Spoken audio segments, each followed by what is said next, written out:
And welcome everybody to CVT simplified YouTube channel. आज हम discuss करेंगे can you still participate in college counselling if you forgot to choose it in CUET. ये बहुत important question था जो बहुत सारे बच्चों के दिमाग में है कि क्या आप उन कॉलेजेस में पार्टिसिपेट कर सकते हैं जिनको आप चूज़ करना भूल गए हैं सीयूईटी के फॉर्म में, और क्या क्या उसकी प्रोसेस है।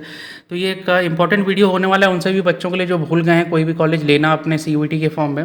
तो आइए जल्दी से देख लेते हैं कि क्या क्या प्रोसेस होने वाली है, क्या आप कर सकते हैं कि नहीं। तो विदाउट वेस्टिंग एनी टाइम सबसे पहले तो इस बात का सीधे आंसर दे देते हैं कि क्या इसका आंसर है। तो absolutely yes, you can participate in any college that you want in CUET. और आप कोई भी कॉलेज ले सकते हैं, आपने उसको चूज़ किया है या नहीं किया है इससे फ़र्क पड़ता नहीं है सीयूईटी के फॉर्म में। That is just a formality होती है वो सीयूईटी के फॉर्म में सीयूईटी के कॉलेजेस को बताने के लिए कि क्या क्या आपका अप्रॉक्सीमेट इंटरेस्ट रहने वाला है स्टूडेंट्स के बीच में, क्या फेमस है या नहीं है, और आपको कितनी तैयारी करनी है अपने कॉलेज के पोर्टल के लिए, कितना ट्रैफिक आप एक्सपेक्ट कर सकते हैं। तो वो कॉलेज को बताने के लिए एक अप्रॉक्सीमेट आइडिया के लिए होता है। जनरली सारे कॉलेजेस अलाउ कर देते हैं, एटलीस्ट 99% कॉलेजेस जितने मैंने देखे हैं वो सब तो अलाउ ही कर देते हैं। कोई एक दो कॉलेज रह जाए तो वो बात अलग है, और रूल्स हालांकि चेंज होते रहते हैं, लेकिन इसका आंसर यस है। सेकेंड पॉइंट आपको याद रखना है कि आप उन सभी कॉलेजेस में पार्टिसिपेट कर सकते हैं जो सीयूईटी के अंदर आए हैं। तो आपने सीयूईटी की वेबसाइट देखी होगी जिसमें लिखा होगा पार्टिसिपेटिंग यूनिवर्सिटीज़।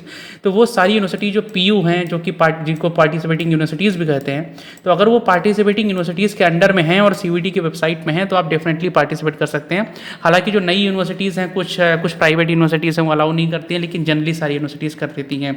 बहुत सारे स्टूडेंट्स ने कंप्लेन किया था कि एनटीए को लास्ट ईयर, क्योंकि उन्होंने अपना फॉर्म का फॉर्मेट चेंज कर दिया था और उस फॉर्मेट में उन्होंने ये बताया था कि आपको सारे कॉलेजेस फॉर्म भरते वक्त ही चूज़ करने होते हैं, लेकिन बहुत सारे स्टूडेंट्स अवेयर नहीं होते हैं। मैंने खुद ही अपने वीडियोस में, बहुत सारे वीडियोस में देखा है, कोई लड़का बीबीएयू का फॉर्म भरना भूल गया, कोई एचएनबीजीयू भूल गया, कोई सेंट्रल यूनिवर्सिटी ऑफ हरियाणा भूल गया, किसी को सीआईसीडीयू के बारे में नहीं पता है, किसी को एमजीसीयू के बारे में नहीं पता है। तो बहुत सारे कॉलेजेस होते हैं, उनकी प्रेफरेंस लिस्ट होती है, तो प्रेफरेंस लिस्ट के अकॉर्डिंग हमेशा स्टूडेंट्स लेते हैं और कई बार भूल जाते हैं। तो एनटीए ने और गवर्नमेंट ने भी बहुत ज़्यादा ये इस पर फोकस किया है कि आप सभी यूनिवर्सिटीज़ में एडमिशन ले सकें, एटलीस्ट आप पार्टिसिपेट तो कर ही सकें उनकी काउंसलिंग में। चांसेस तो डिपेंड करेंगे आपके मार्क्स के ऊपर।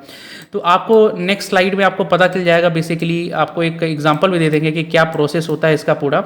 तो कुछ इस प्रकार का प्रोसेस होता है। ये एक नोटिस है जो बाबा साहेब भीमराव अम्बेडकर जो यूनिवर्सिटी है बीबीएयू लखनऊ में, तो वहाँ पे जो एडमिशन प्रोसेस है वो स्टार्ट हो चुका था 4 जुलाई तक। और जैसा कि बहुत बार कहता आया हूँ मैं कि सीयूईटी के रिजल्ट के बाद ही ये डिसाइड होता है कि आपका एडमिशन कहाँ पे होगा, कैसे होगा। और आपको चॉइस भी तभी चूज़ करने के लिए मिलती है जब आपका एक बार सीयूईटी का रिजल्ट आ जाए। तो सीयूईटी का रिजल्ट आने के बाद बेसिकली क्या होता है कि आपको काउंसलिंग में ये फीस पे करनी पड़ती है, 200 रुपये, 100 रुपये। तो जो लोग ये फीस पे कर देते हैं वो काउंसलिंग में ऑटोमेटिकली पार्टिसिपेट कर सकते हैं। और आपको बस क्या करना है, इनकी वेबसाइट पे जाना है। ये वेबसाइट दी हुई है, इसका लिंक भी डिस्क्रिप्शन बॉक्स में मिल जाएगा आपको इस वेबसाइट पे जाना है। इस वेबसाइट पे आपको ये फ़ी पेमेंट करनी है, और एक बार आपने फ़ी पेमेंट कर दी आप रजिस्टर कर सकते हैं। और अगर आप अंडर रिजर्व है यानी जनरल कैटेगरी है, ओबीसी, ईडब्ल्यूएस है, तो आपको 200 रुपये देने, एससी स्टूडेंट्स को 100 रुपीज़ देने। आपने जैसे ये फ़ी पेमेंट किया आप उनके किसी भी प्रोग्राम में काउंसलिंग में पार्टिसिपेट कर सकते हैं। And it does not matter at all, कोई भी इससे फ़र्क ही नहीं पड़ता कि आपने सीयूईटी के फॉर्म में उसको बीबीएयू को सिलेक्ट किया था या नहीं किया था। और ये one of the biggest opportunities है उन स्टूडेंट्स के लिए जिनको हाल ही में पता चला है किसी भी यूनिवर्सिटी के बारे में, या कोई ऐसा प्रोग्राम जो वो करना चाहते थे और वो सिलेक्ट नहीं कर पाए उस यूनिवर्सिटी में। और खासकर ये बीटेक स्टूडेंट्स के साथ हमेशा प्रॉब्लम रहती है, क्योंकि वो कई सारे कॉलेजेस भूल जाते हैं, क्योंकि इतने सारे कॉलेजेस हैं जो बीटेक ऑफर करते हैं। तो इसलिए दैट बिकम्स वेरी इंपॉर्टेंट। कुछ इंपॉर्टेंट पॉइंट्स देख लेते हैं जो कि मैं हर वीडियो में बताता आता हूँ सीयूईटी से रिलेटेड, क्योंकि ये सब पॉइंट्स आपको बिल्कुल भी नहीं भूलना है। तो जो सीयूईटी का जो काउंसलिंग प्रोसेस होता है वो जोसा की तरह बिल्कुल भी नहीं होता है, सेंट्रलाइज काउंसलिंग नहीं होती है सीयूईटी में। हर यूनिवर्सिटी की, स्टेट यूनिवर्सिटी की, प्राइवेट यूनिवर्सिटी की अपनी अलग अलग वेबसाइट होगी, आपको अलग अलग रजिस्ट्रेशन करना होगा और अलग अलग ही फीस पेमेंट करना होगा। और हर यूनिवर्सिटी की जो फीस है वो फीस आपकी रेंज कर सकती है अबाउट 100 रुपीज़ टू 1000 रुपीज़, जैसा कि आपने पिछले स्लाइड में भी देखा 200 रुपये है बीबीएयू की। और सिमिलरली ऐसी बहुत सारी यूनिवर्सिटीज़ है, 300 रुपये मेरे ख्याल से सेंट्रल यूनिवर्सिटी ऑफ हरियाणा की है। कई सारी यूनिवर्सिटीज़ में फ्री भी होता है बहुत सारे कोर्सेज, जैसे सेंट्रल यूनिवर्सिटी ऑफ तमिलनाडु है और सेंट्रल यूनिवर्सिटी ऑफ कर्नाटका है। इनमें बहुत सारे जो कोर्सेज है वो फ्री होते हैं, लेकिन जनरली ये मैटर नहीं करता, स्पेशली उन स्टूडेंट्स के लिए जो बहुत सारी यूनिवर्सिटीज़ में पार्टिसिपेट करना चाहते हैं काउंसलिंग के थ्रू। लास्ट पॉइंट आपको याद रखना है कि रजिस्ट्रेशन प्रोसेस एक लंबा प्रोसेस है और काउंसलिंग में बहुत लंबा प्रोसेस है, तो जो कि 3 से 4 हफ्ते तक तो आपके रजिस्ट्रेशन ही होते हैं काउंसलिंग के। और उसके बाद मेरिट लिस्ट आती है, तो सबसे पहले एटलीस्ट 3 राउंड राउंड की मेरिट लिस्ट आती है ऑनलाइन, और 1 या 2 राउंड ओपन काउंसलिंग होता है, जिसको लोग physical counselling, spot counselling, open counselling या कोई भी काउंसलिंग आप कह लीजिए। आपको यूनिवर्सिटी में आना पड़ेगा फिजिकली, और वहाँ पे आपका वेरिफिकेशन होता है, और इसके बाद आपको सीट दे दी जाती है अगर सीट खाली होती है तो 1 या 2 एटलीस्ट ओपन काउंसलिंग होती है, और एटलीस्ट 3 ऑनलाइन काउंसलिंग हर गवर्नमेंट यूनिवर्सिटी में होती है। तो काफ़ी लंबा प्रोसेस होता है, तो आपको थोड़ा पेशेंस लेके रखना है, ताकि आप जो भी कॉलेज सिलेक्ट करें फर्दर वो एक अच्छा कॉलेज रहे। और एक लास्ट में पॉइंट डिस्कस कर लेते हैं कि आपका CUT का रिजल्ट, अगर आपको जानना है कि आप किस कॉलेज में आपके चांसेस ज़्यादा हैं कम है, तो आप अपने मार्क्स सब्जेक्ट वाइज फैशन में कमेंट डाउन कर सकते हैं। और अपनी कैटेगरी लिखना बिल्कुल भी मत भूलें, बिना विदाउट कैटेगरी बताना बहुत मुश्किल हो जाता है, गेस ही करते जाते हैं आपको किस में मिलेगी सीट। आप अपनी प्रायोरिटी भी बता सकते हैं कि आपको गवर्नमेंट कॉलेज में चाहिए या प्राइवेट कॉलेज में चाहिए, या आप फाइनेंशियली वीक बैकग्राउंड से हैं तो आप डेफिनेटली प्राइवेट कॉलेज नहीं ले सकते हैं। तो आप ये सब चीज़ें मेंशन कर देंगे तो आपको क्लियरली गाइडेंस मिल जाएगा।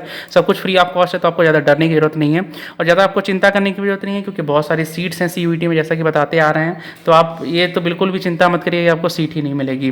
सो that was all about this video. Kindly like and subscribe our channel, and I will be bringing other college BTech reviews and counselling updates, everything related to CUT, जो कि आपकी counselling में और admission में मदद करेगी। So kindly subscribe, like and share our channel.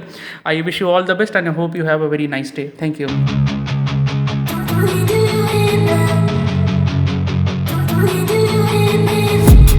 I've been dreaming on in my head like I've seen it. A life worth living is a life with meaning. I'll do what I love till my heart stops beating. I'm feeding this demon.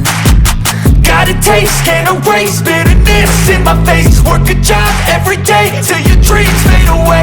Like a card, never change, play the game that we say. I need a break. I'm staying strong, need to move on to be what I want. I'll keep dreaming on. I'm staying strong, need to move on.